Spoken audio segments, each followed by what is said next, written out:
أهلا وسهلا بكم في برنامجكم العظات القرآنية، وهذه الحلقة رقم 853، ونحن لا زلنا مع موضوع المسكين. لماذا؟ لأن حالة المساكين في دول المحمديين تنذر بثورة جياع. احنا قلنا المسكين هو الذي يحتاج إلى الطعام، هو الجائع. احنا دلوقتي على شفا ثورة جياع.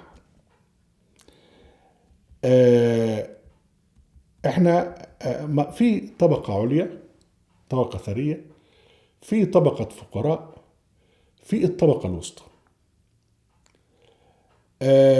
في الدولة الحقوقية القائمة على رعاية حقوق الناس اللي توجد في الغرب، لا توجد ظاهرة المساكين. وجود المساكين كظاهرة اجتماعية محسوسة لا يظهر إلا في مجتمع الاستبداد والفساد، وهذا يعني خللا في المجتمع لا بد من علاجه.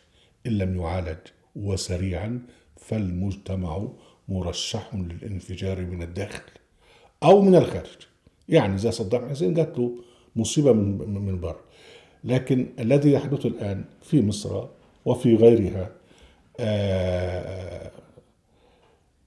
نذر بثورة جياع قادمة.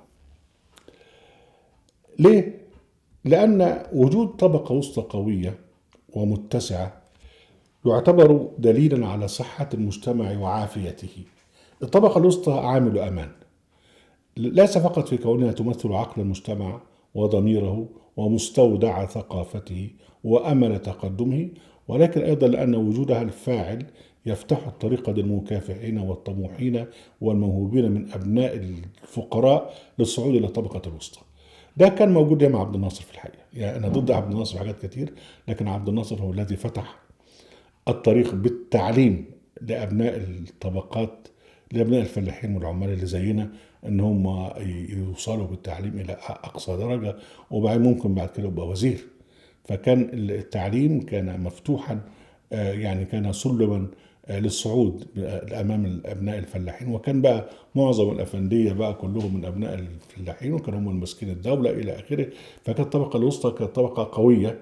لكن ابتدى بقى من عهد الانفتاح ومن السادات لغايه لما وصلنا دلوقتي تضاءلت الطبقه الوسطى، والأقلية جدا منها التي وصلت بالفساد إلى أن تصعد فوق، والأغلبية منها ابتدت تنزل إلى تحت.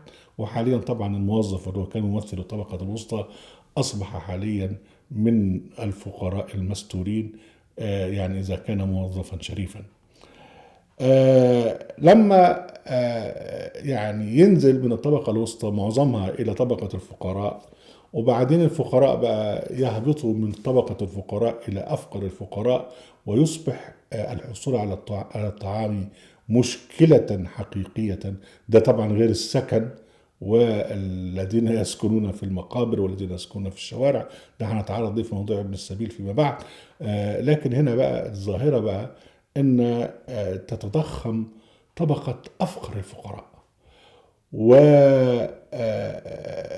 ويصبح الموضوع هنا في فئة قليلة. ما هو لما يتكاثر الفقراء بهذا الشكل ويصبحون شريحة فقير اللي هو بيبقى الجماعة الأفندية والحاجات دي، وشريحة أفقر منه بشوية، وشريحة بقى أفقر الفقراء، وأفقر الفقراء اللي هو المسكين الذي لا يجد قوت اليوم. في المقابل بقى بتتكون نخبة اللي هم المترفون.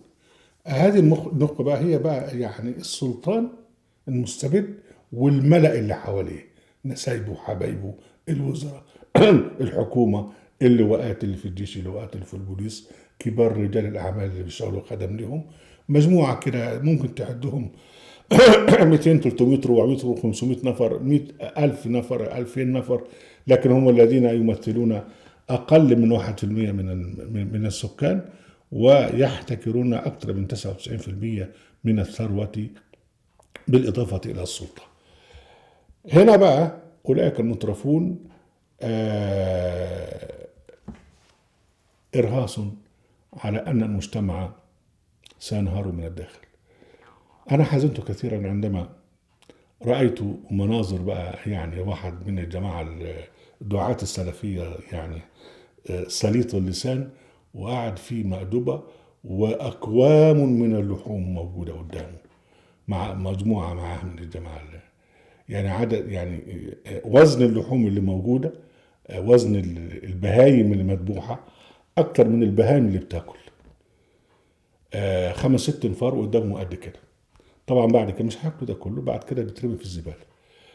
برضو حاجة تانية أحزنتني، واحدة مقدمة برامج تلفزيونية جميلة ورشيقة، وفي ضيافة واحدة أميرة، وعامله لها بقى عزومة قد كده، وبتفرجها على الأكل، يعني هو موجود كده سخن وبتاع، وتفتح كده وتفتح كده، وبتفرجها هي كل الموضوع هم هياكلوا ايه.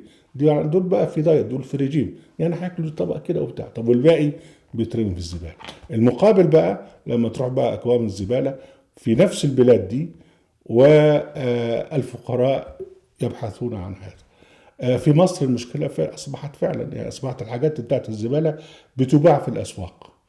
زبالة الذبيحة، زبالة الفراخ بتباع في الأسواق، وأصبح لها سعر. الناس بتدور هنا وهنا وهنا عشان خاطر تلاقي لقمة عيش صالحة للأكل، أو أي أكل ملقى في الزبالة ممكن يأكلوه. تضاءلت الفوارق بين المساكين الجوعى وبين الحيوانات الأليفة، الكلاب والقطط.